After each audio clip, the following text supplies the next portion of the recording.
Advance centre of kidney and urology আপুর YouTube channel হাসপাতালে আপনাদেরকে স্বাগত। স্বাস্থ্য সচেতনতার জন্য আমরা নিয়মিত প্রচার করছি কিডনি ও ইউরোলজি বিষয়ক বিভিন্ন সমস্যা ও তার সমাধানের কথা। আজ আপনারা দেখবেন অধ্যাপক ডাক্তার সৌরভ হোসেন সৌরভ, বিভাগীয় প্রধান ইউরোলজি বিভাগ, Dhaka central international medical college এবং chairman advance centre of kidney and urology স্যারের পরামর্শ। প্রস্টেট বড় হয়েছে কিন্তু চিকিৎসা লাগবে না, এমনটি হতে পারে? ইউরোলজিস্ট হিসেবে আমি বলছি যে হ্যাঁ, হতে পারে। আপনি সামান্য সমস্যায় ভুগছেন, ঘন ঘন প্রস্রাব হচ্ছে অথবা প্রস্রাবের পথে সামান্য বাধা মনে হচ্ছে প্রস্রাবটা ক্লিয়ার হলো না। আপনি গেলেন একজন আল্ট্রাসনোলজিস্টের কাছে অথবা অন্য কোনো কারণে আপনি আল্ট্রাসনোলজিস্টের কাছে গেছেন। সনোলজিস্ট মহা উৎসাহী হয়ে অন্য অঙ্গ দেখার পাশাপাশি প্রস্টেটটা দেখলো এবং লিখে দিল প্রস্টেট ইজ এনলার্জড, মানে প্রস্টেট বড় হয়ে গেছে।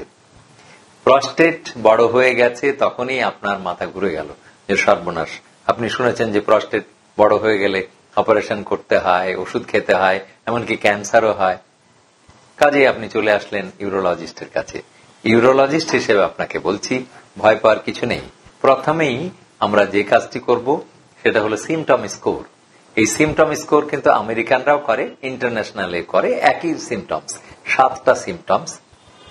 মানে ঘন ঘন প্রস্রাব দিনে অথবা রাত্রে, প্রস্রাবের বেগ লাগলে দ্রুততম সময়ে প্রস্রাবখানায় যাওয়া, প্রস্রাব করতে বসলে সহজে শুরু না হওয়া, তারপরে প্রস্রাব করতে করতে মাঝ পথে থেমে গিয়ে আবার নতুন করে শুরু হওয়া, প্রস্রাবের শেষে গিয়ে মনে হলো যে প্রস্রাব ক্লিয়ার হলো না, প্রস্রাবের শেষে ফোটায় ফোটায় অনেকক্ষণ পড়তে থাকা, অথবা প্রস্রাব করার সময় জোরে জোরে স্ট্রেনিং বা জোরে জোরে কোঁথ দেয়া বা প্রেসার দিয়ে প্রস্রাব বের করতে চেষ্টা করা। এই সব সিমটমস গুলিকে আপনার কাছ থেকে শুনে নিয়ে একজন ইউরোলজিস্ট, মানে ধরুন আমি এই 7টা সিমটমস এর জন্য আপনাকে নাম্বার দেব।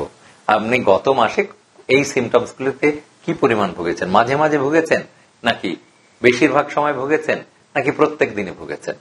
আপনার উত্তর যদি বেশিরভাগ সময় হয় তাহলে 1 নম্বর নাম্বার, তাহলে আমরা 0 থেকে 5 পর্যন্ত নাম্বারিং করব।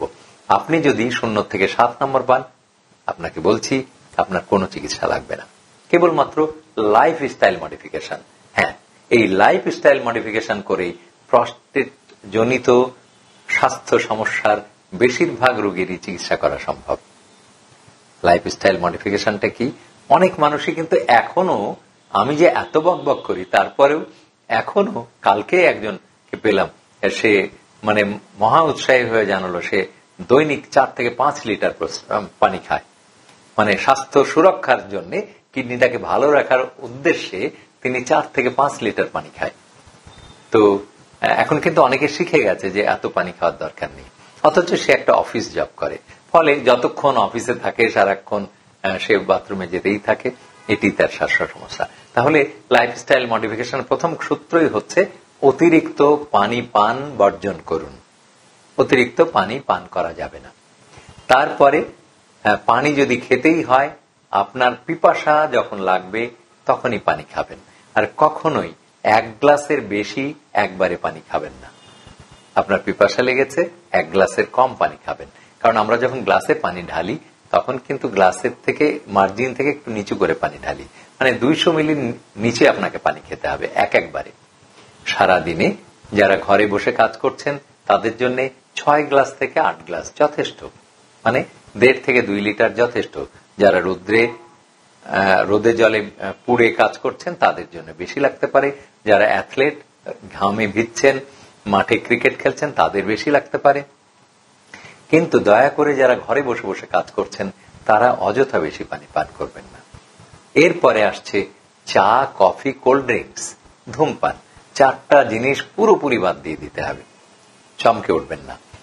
চা, কফি, কোল্ড ড্রিঙ্কস এবং ধূমপান, 4টে জিনিস আপনি পুরোপুরি বাদ দিয়ে দেবেন, কারণ এগুলি সবই স্নায়ু উত্তেজক, আর এই স্নায়ু উত্তেজনা আপনাকে বারবার প্রস্রাব খানায় যেতে বা প্রস্রাব ত্যাগে বাধ্য করবে, যদি প্রস্রাব নাও থাকে তারপরেও।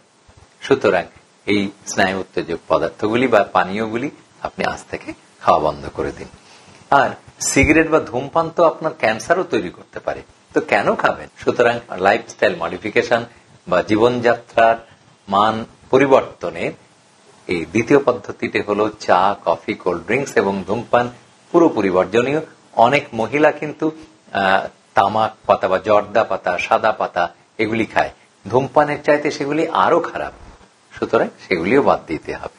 এরপরে প্রাত্যহিক জীবন আপনি শুরু করবেন সকালে সূর্য ওঠার আগে এবং ঘুমাবেন অনেক রাত্রে না, গভীর রাত্রে নয়, কারণ আপনি তো সকালবেলায় উঠবেন, কাজে ঘুমাবেন আগে এবং উঠবেনও আগে। উঠে সকালে ঘুম থেকে উঠে সূর্য মামা ওঠার আগেই, মানে সূর্য মামা জাগার আগে উঠবো আমরা জেগে, সেই রকম যে কবিতা ছোটবেলায় পড়েছিলেন, এই বয়স্ক বেলায় সেই কবিতাটাই পড়তে হবে যে সূর্য মামা ওঠার আগে আপনি উঠবেন এবং নিজের প্রাত্যহিক কাজ শেষ করে নামাজ আদায় করে বা সূর্য প্রণাম করে, যেটাই করুন না কেন, যে ধর্মের অনুসারী হন, তারপরে আপনাকে এক্সারসাইজ বা ব্যায়াম করতে হবে।